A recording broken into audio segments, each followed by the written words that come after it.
প্রিয় দর্শক, বিখ্যাত পর্যটক ইবনে বতুতা বলেছেন, ভ্রমণ স্রষ্টার সৃষ্টি রহস্য জানায়। ভ্রমণ আমাদের আত্মবিশ্বাস বাড়ায়। প্রত্যেক মানুষেরই সাধ্যানুসারে কাছে কিংবা দূরে ভ্রমণের মাধ্যমে স্রষ্টার বৈচিত্র্যময় সৃষ্টিকে দেখে অন্তরকে বিকশিত করা উচিত।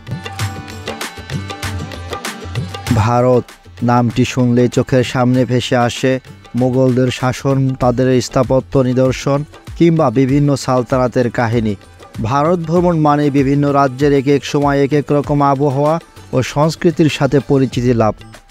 আমার ভারত ভ্রমণে কখনো শীত আবার কখনো অনেক গরম অনুভব করেছি, আবার দেখেছি তাদের সংস্কৃতি, ইতিহাস ও ঐতিহাসিক নিদর্শন।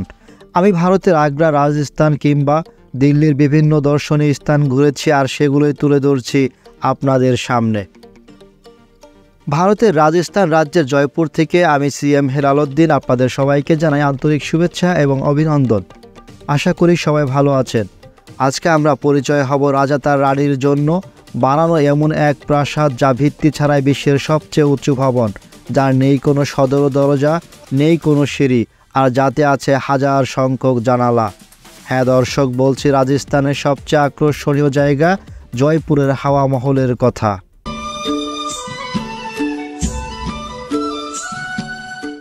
ভারতের অন্যতম দর্শনীয় জায়গা রাজস্থানের বাস স্ট্যান্ড থেকে একটি অটো নেই সারাদিনের জন্য ঘুরবো রাজস্থানের দর্শনীয় জায়গাগুলো।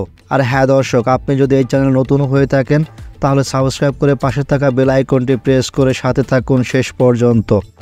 হাওয়া মহলকে প্যালেস অফ উইন্ডোও বলা হয়। ভারতের রাজস্থানের রাজধানী জয়পুর শহরে অবস্থিত এই প্রাসাদের এটি লাল এবং গোলাপি বেলে পাথর দ্বারা নির্মিত হয়েছে। প্রাসাদটি সিটি প্যালেসের সাথেই অবস্থিত। পিঙ্ক সিটি পার হলে দূর থেকে দেখে প্রথমেই চোখে পড়ে বিশাল উঁচু এক রাজকীয় ভবনটি 1799 সালে মহারাজা হাওয়াই প্রতাপ সিং নির্মাণ করেন। এর নকশা করেন উস্তাদ লাল চাঁদ, যিনি বিভিন্ন বিষয়ের ওপর দক্ষ ছিলেন। এটি তখনকার রাজপুত ও ইসলামী মুঘল সাম্রাজ্যের সংমিশ্রণে তৈরি করা হয়েছে। বাহির থেকে দেখলে এই ভবনটিকে অনেকটা মৌচাকের মতো দেখায়, মানে ছোট ছোট জানালা আর ছোট মিনারগুলো দেখতে মৌচাকের মতো। এই ভবনে কোনো সদর দরজা না থাকলেও আছে সর্বমোট 953টি ছোট ছোট জানালা, যা ঝাড়খাস নামে পরিচিত। হাওয়া মহলের মূল উদ্দেশ্য রাজকীয় মহিলারা দৈনন্দিন জীবন এবং বাহিরের উৎসব দেখার জন্য, যেন তারা ভিতর থেকে বাহিরের সব কিছু দেখতে পায়, তবে বাহির থেকে ভিতরের কাউকে দেখা যেত না। এটি এমনভাবেই তৈরি করা যাতে বাহিরের পুরুষরা ভিতরের মহিলাদের দেখতে না পায়, মানে অনেকটা ইসলামের পর্দা বিধানের মতো চলাফেরা করত রাজপুত রানীগণ। তবে রাস্তার পাশ কিন্তু পিছনের অংশ, যেখানে একটি ছোট দরজা দিয়ে প্রবেশ করতে হয় হাওয়া মহলের ভিতরে। আর চোখে পড়ে রাজস্থানের ঐতিহ্যবাহী পোশাক পরে অনেকে ছবি তুলছে, আর পাশেই আছে সেখানকার বিভিন্ন পণ্য সামগ্রীর দোকান। 2006 সালে 50 বছর পর এই হাওয়া মহলের প্রথম সংস্কার কাজ করা হয়। তার সৌন্দর্য, উজ্জ্বলতা আর দর্শনীয় স্থাপনা হিসেবে যেন তার ক্ষতি না হয় তার জন্য। ভিতরে গেলে বেশ কিছু দোকান আর সবুজ পরিবেশ ভালো লাগবে যে কারো। তবে এর মূল চত্বরে যেতে হলে নিতে হবে টিকিট, যা ভারতীয়দের জন্য 20 রুপি আর সার্কভুক্তদের জন্য কিংবা বিদেশি ছাত্রছাত্রী হলে 100 রুপি, অন্যান্যদের জন্য 200 রুপি করে। ভিতরে প্রবেশ করতে চোখে পড়ে নান্দনিক নকশার এক গেটের। ভিতরে প্রবেশ করে আশ্চর্য হই। বাহির থেকে ভেবেছিলাম একটি লম্বা চিকন একটি ভবন, কিন্তু ভিতরে আছে অনেক ভবন। টিকিট নিয়ে ভিতরে প্রবেশ করে প্রথমেই দেখা মিলবে এই চত্বরের, যার মাঝখানে একটি নান্দনিক ফোয়ারা আছে। প্রতিদিন হাজারো মানুষ দেখতে আসেন এই হাওয়া মহল। উপরে যেতেই মনে পড়ল সেই সিঁড়ির কথা। স্বাভাবিক ভবনের মতো সিঁড়ি নেই এইখানে, মানে হাসপাতালে রোগী নেওয়ার জন্য যে স্ল্যাব সিঁড়ি দেখি এটি সেরকমই। কিছুটা ঢালু সিঁড়ি দিয়েই যেতে হবে উপরে। মূলত 3 তলা পর্যন্ত মূল ভবন, আর উপরের 2 তলা নান্দনিক ও সুন্দর নকশার জন্য তৈরি করা হয়েছে। সিঁড়ি দিয়ে যাওয়ার সময় চোখে পড়ে দেয়ালের উজ্জ্বলতা, মানে এই দেয়ালের গায়ে হীরক টুকরা মিশিয়ে পলিশ করা, যাতে অনেকটা আয়নার মতো কাজ করে। আজ থেকে 300 বছর আগে নির্মাণ করা সিঁড়ি দেয়াল এখনও আছে অবিকল অক্ষত।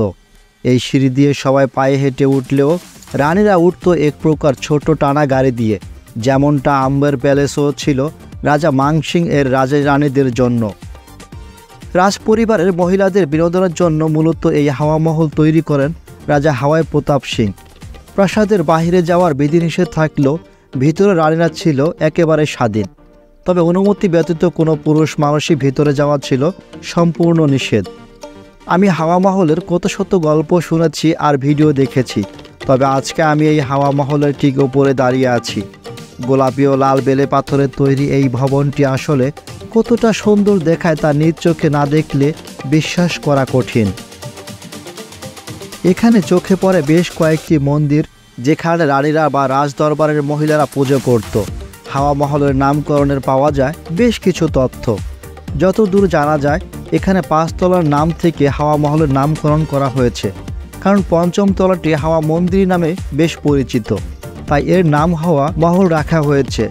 প্রাসাদের ভিতরে 3টি ছোট মন্দির রয়েছে: গোবর্ধন কৃষ্ণ মন্দির, প্রকাশ মন্দির এবং হাওয়া মন্দির। আগে মানুষ শ্রীকৃষ্ণের দর্শন পেতে গোবর্ধন কৃষ্ণ মন্দিরে আসতেন, কিন্তু এখন তা জনসাধারণের জন্য বন্ধ করে দেওয়া হয়েছে। আর দেয়ালে ছোট ছোট জানালা, বাহির থেকে মনে হয়েছিল ভিতরে কেউ নেই, অথচ ভিতরে হাজার হাজার দর্শনার্থী। আমি এই জানালা দিয়ে বাহিরে দেখতে পাচ্ছি, কিন্তু বাহির থেকে ভিতরে দেখা যায় না। এখানে বসে রানীরা বাহিরের সব কিছু দেখতেন, আমিও এর স্বাদ নিলাম। অনেক জানালা এখনও আছে যা নীল রঙের। কি আজব স্থাপত্য, তাই না? হয়তো এরই কোনো একটি জানালা দিয়ে রাজা হাওয়াই প্রতাপ সিংহ রানীরা বাহিরের সুন্দর দৃশ্য দেখেছেন। যদিও জয়পুরের তাপমাত্রা গ্রীষ্মকালে অনেক বেড়ে যায়, তবু এই প্রাসাদ গ্রীষ্মকালে তেমন গরম হয় না। এর নেপথ্যের কারণ হলো এখানে প্রায় 953টি ছোট ছোট জানালার কারণ। এই জানালাগুলির মাধ্যমে ঠান্ডা বাতাস ভেতরে প্রবেশ করে এবং হাওয়া মহলের অভ্যন্তরকে সবসময় ঠান্ডা রাখে। আর এই হাওয়া মহল থেকেই পাহাড়ের ওপর অবস্থিত খানিক দূরে নাহারগড় দেখা যায় স্পষ্টই। রাজস্থান একদিকে যেমন মরুর আর উটের স্থান, তেমনি পাহাড়ও আছে একটু পরপর। হাওয়া মহল থেকে নাহারগড় কিংবা সম্রাট আকবরের শ্বশুরবাড়ি আম্বের ফোর্ট যেতে চোখে পড়ে এই ছোট বড় বেশ কিছু পাহাড়ের। কথায় বলে রাজা মহারাজের বাসস্থান হলো রাজস্থান, রাজপুতদের বাসস্থান হলো রাজস্থান। গোটা রাজ্য জুড়ে রাজা মহারাজার নানা কীর্তির নিদর্শন ছড়িয়ে আছে এখনও। সেই সব দেখতে দলে দলে ভিড় জমান দেশি বিদেশি পর্যটকরা। রাজপ্রাসাদ হোক কিংবা দুর্গ, মন্দির হোক কিংবা স্মৃতিসৌধ, রাজস্থান সবসময় ভ্রমণ বিলাসীদের নয়নের মণি। এরই মধ্যে অন্যতম হলো এই হাওয়া মহল। রাজস্থানের জয়পুর শহরে অবস্থিত এক অপূর্ব সুন্দর স্থাপত্য। লাল এবং গোলাপি বেলে পাথর দ্বারা নির্মিত এই হাওয়া মহলের ইতিহাস, স্থাপত্য, নকশা কিংবা সাজসজ্জা সবই অত্যন্ত চিত্তাকর্ষক। আর এই ঝাড়ুখা বা চিকের মধ্য দিয়ে অনবরত ঠান্ডা বাতাস ভিতরে প্রবেশ করত। এই মহলের আরেক নাম হাওয়া মন্দির। রানীদের সঙ্গে এখানে সময় কাটাতেন রাজারা। বরং আরও স্পষ্ট করে বলা ভালো যে এই হাওয়া মহল ছিল রাজা রানীদের রাজকীয় হানিমুন ডেস্টিনেশন। মহলের সবচেয়ে উপরের 3টি তলা এককভাবে একটি করে ঘর দিয়ে গঠিত। নিচে প্রথম ও দ্বিতীয় তলার সামনে রয়েছে উন্মুক্ত স্থান এবং একটি জল ফোয়ারা। অসাধারণ প্রাসাদের কাঠামো আংশিক অষ্টাভুজাকৃতি। মহলের পিছনের দিকের ভিতরের অংশে অনেকগুলি ঘর রয়েছে, আর রয়েছে প্রচুর গলি। হয়তো আপনিও হারিয়ে যেতে পারেন কোনো এক গলির মাঝে। অতি আশ্চর্যের বিষয় হলো এই এত বড় মহলের নেই কোনো নিরেট ভিত। এটি বিশ্বের সবচেয়ে উঁচু ভিতবিহীন ইমারতও বলা হয়ে থাকে। এই হাওয়া মহলের নকশার কোনো তুলনা হয় না। আর সত্যি বলতে কি, এই অভিনব নকশার টানেই এখানে দেশ বিদেশের পর্যটকরা ভিড় জমান। হাওয়া মহলের চিক ও জারুকাগুলি তৈরি করা হয়েছে মৌচাকের অনুকরণে। এই ছোট ছোট গর্তগুলি দিয়েই ভিতরের বাহিরের হাওয়া প্রবেশ করত। এই হাওয়া মনোরম এবং মৃদুমন্দ আবহাওয়া তৈরি করে ভিতরে। মহলের জানালাগুলি রঙিন কাচের তৈরি ছিল, ফলে বাইরের লোক ভিতরের জিনিস দেখতে পেত না। পিরামিড আকারের হাওয়া মহলের কোনো শক্ত ভিত না থাকলেও এর পিরামিড আকৃতির কারণে লম্বা এবং সোজা হয়ে দাঁড়িয়ে আছে আজও।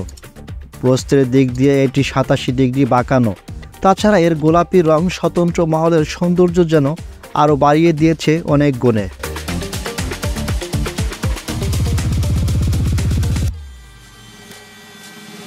সূর্যোদয়ের সময় সোনালি রোদে এসে হাওয়া মহলের চেহারা আরও আকর্ষণীয় করে তোলে। হাওয়া মহলের চূড়ায় দেখা যায় মুঘল স্থাপত্যের নিদর্শন, যা স্বর্ণখচিত। এই হাওয়া মহলের বিভিন্ন স্থানে এখনও দেখা যায় দামি দামি ধাতুর নকশা ও কারুকার্য। জয়পুরের অধিকাংশ ভবনই লাল ও গোলাপি রঙের, আর হাওয়া মহলও তার ব্যতিক্রম নয়। এখানকার আম্বের ফোর্ট কিংবা পিঙ্ক সিটি, আবার হাওয়া মহলের সামনের ভবনগুলো লাল এবং গোলাপি রঙের তৈরি। হাওয়া মহলের পঞ্চম তলার জায়গাটুকু ছোট ও সরু, তাই লোকজনের ভিড় ছিল অনেক। নিরাপত্তার দায়িত্বে আছেন বেশ কিছু পুলিশ সদস্য। যেহেতু জয়পুরের গ্রীষ্মকাল অত্যন্ত প্রখর হয়, তাই সে কারণে বসন্ত, শরৎ কিংবা শীতের মৌসুমে এই হাওয়া মহল সফর করাটাই বাঞ্ছনীয়। খুশ আমদেদ মাহে রমজান। সবাই সুস্থ থাকুন, ভালো থাকুন, নিরাপদে কাটুক আপনার সময়। পরবর্তী ভিডিওটি দেখার জন্য অনুরোধ রইল।